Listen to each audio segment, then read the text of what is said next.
конце, в начале, в середине четверти мы пишем постоянно эти диктанты. Кто-нибудь хочет написать еще один диктант? Дополнительно. Вы думаете, таких людей не существует? Значит, вы просто не знаете, что такое этнографические диктанты. Ежегодно большой этнографический диктант привлекает внимание людей абсолютно разного возраста к культуре и истории народов нашей страны.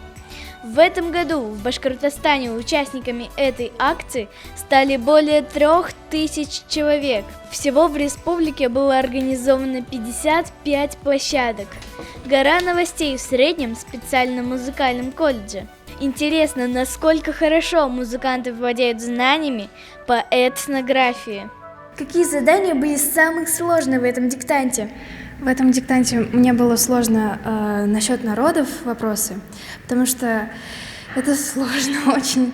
И больше было легче про наших, башкир именно, про блюда национальные тоже, даже очень интересно.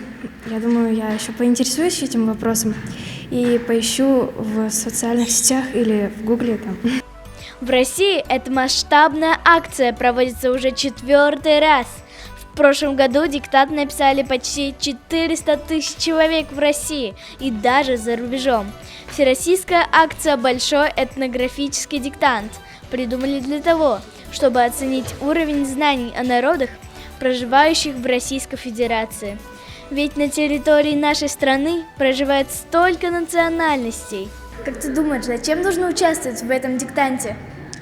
Мне кажется, это больше для самопроверки и для выявления культурной образованности у детей, у преподавателей. И чтобы потом как-то поинтересоваться некоторыми вопросами и саморазвиваться. Этнография – это целая наука, она изучает народы.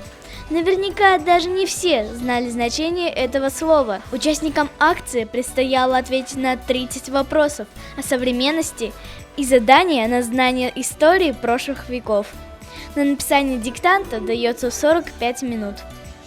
По прошествии лет это мероприятие приобрело мировой масштаб. Диктант пишут на разных континентах и даже в космосе. Участвовать в этой акции очень круто. Адель Батульна, Руслан Бигбаев. Специально для Горы новостей.